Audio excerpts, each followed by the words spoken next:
स्वागत है आपका पीओ भारत पर और मैं हूं अर्पिता। देखिए, बिहार की राजनीति में हर दिन कुछ नया होता है।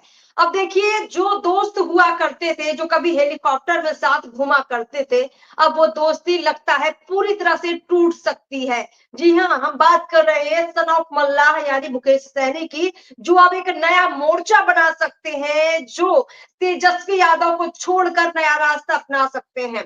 तो मुकेश सहनी अगर तेजस्वी को छोड़ते हैं तो उनकी नई दोस्ती किससे हो सकती है और बिहार के इस चुनाव में वो किसके साथ खड़े होकर कितनी सीटों पर चुनाव लड़ सकते हैं। ऐसे कई सवाल हैं जिसके आप जवाब देंगे। चर्चा में हमारे साथ प्रदीप झा जुड़े हुए हैं, राजनीतिक विश्लेषक है। सर, आपका बहुत बहुत स्वागत है पीओ भारत पर। बहुत बहुत धन्यवाद अर्पिता आपका। मुकेश सहनी कई मंचों से खुद को डिप्टी सीएम बनाने की बात कहते रहते हैं। कई बार कहते हैं कि हम इतनी सीटों पर चुनाव लड़ेंगे, कभी कहते हैं हम 40 सीटों पर लड़ेंगे, कभी कहते हैं हम 100 सीटों पर लड़ेंगे। कहने का मतलब ये है कि स्टेटमेंट उनके बड़े खतरनाक होते हैं। वो जो सहयोगी दल है उनको कहीं ना कहीं विचलित कर देते हैं, परेशान कर देते हैं। यानी मुकेश सहनी अपनी राजनीतिक ताकत जो दिखाते हैं, लोगों को हजम नहीं हो पाती है और इसीलिए लगता है कि तेजस्वी यादव अगर उनकी उम्मीदों पर खरा नहीं उतरे तो हो सकता है वो तेजस्वी से पूरी तरह से रिश्ता तोड़ दे फिलहाल इस चुनाव के लिए। और इसीलिए मुकेश सहनी कहीं नया मोर्चा बना सकते हैं। आपको याद होगा कि इफ्तारी का दौर था और मुकेश सहनी ओसामा के पास चले गए थे। उस ओसामा के पास चले गए जो ओसामा शहाबुद्दीन के बेटे हैं, हिना शहाब के बेटे हैं और तेजस्वी यादव से बहुत दिनों से नाराज थे। हालांकि जब लालू यादव ने मान मनोबल किया तो ओसामा आरजेडी में शामिल हो गए, लेकिन मुकेश सहनी ओसामा के साथ जाते हैं, इफ्तारी कर लेते हैं, लेकिन वह मुकेश सहनी लालू यादव और तेजस्वी यादव के साथ इफ्तारी करते नहीं दिखते हैं।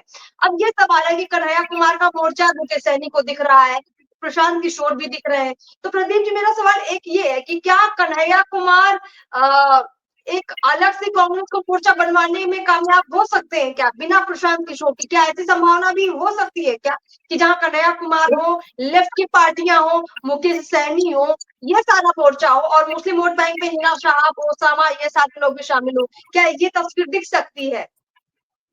हाँ, दिख सकती है। देखिए, सीपीआई, सीपीआईएम और सीपीआईएमएल ये तो आरजेडी के साथ रहेगी या जेडीयू के साथ जा सकती है, लेकिन जो कैरेक्टर वाइज ये लोग कांग्रेस के साथ नहीं जाएंगे, ये लगभग तय दिखता है। बिहार में जो सीपीआई, सीपीएम, सीपीआईएमएल है, ठीक है, ये तो राज्य दर राज्य अपने स्ट्रेटजी बनाते हैं, अलग अलग राज्यों में अलग अलग स्ट्रेटजी है।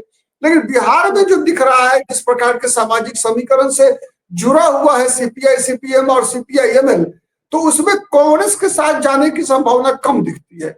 संभावना ज्यादा यही है कि ये लोग आरजेडी के साथ रहेंगे। इसके अलावा मुकेश सहनी, मान लीजिए कभी ऐसा भी संभव है कि मुकेश सहनी, कांग्रेस पार्टी और नीतीश कुमार की पार्टी, कब क्या हो बिहार की राजनीति में कुछ आना मुश्किल है।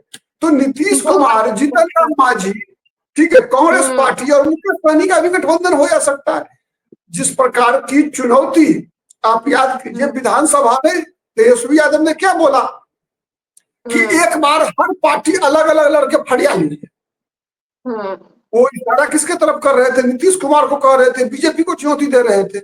लेकिन वो सामने से तो बीजेपी और नीतीश कुमार को चुनौती दे रहे थे तेजस्वी यादव कि अकेले है, हिम्मत तो अकेले अकेले लड़िए, हम भी लड़ते हैं अकेले, ठीक है। लेकिन वो इशारा कांग्रेस पार्टी को भी था।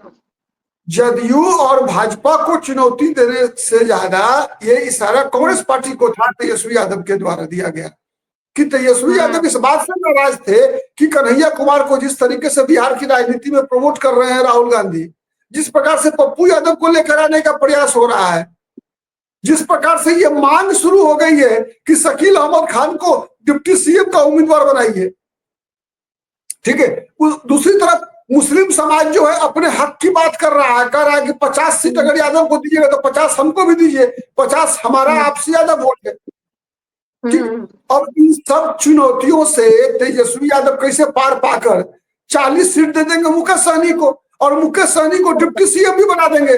देखिए अर्पिता, एक चीज से याद रखिएगा और दर्शकों को भी ध्यान रखना चाहिए कि जिस दिन याद रखिएगा कि बहुमत नहीं मिलेगा तेजस्वी यादव को, ठीक है, और 20 को विधायक जीत गया मुकेश सहनी का ना, तो मुकेश सहनी डिप्टी सीएम नहीं बल्कि सीएम बनेंगे और कहेंगे तेजस्वी यादव को कि आप बनिए डिप्टी सीएम।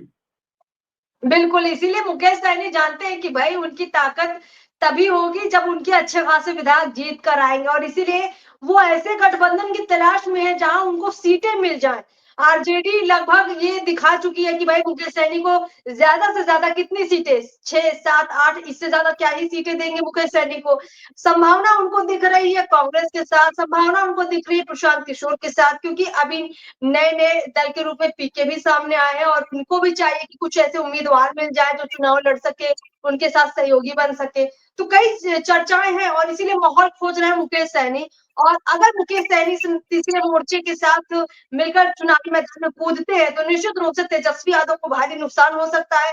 बीजेपी को भी थोड़ी दिक्कत आ सकती है और इस तीसरे मोर्चे से बिहार को थोड़ा फायदा ज़रूर हो सकता है। इसमें आगे भी बहुत सारी चर्चाएँ ज़रूर शामिल करेंगे, थोड़ा समीकरणों पर भी बात करेंगे, लेकिन फिलहाल इस चर्चा को हम लोग यहीं रोकते हैं। प्रदीप जी बहुत-बहुत शुक्रिया आपका हमारे साथ बातचीत करने के लिए। बहुत-बहुत शुक्रिया।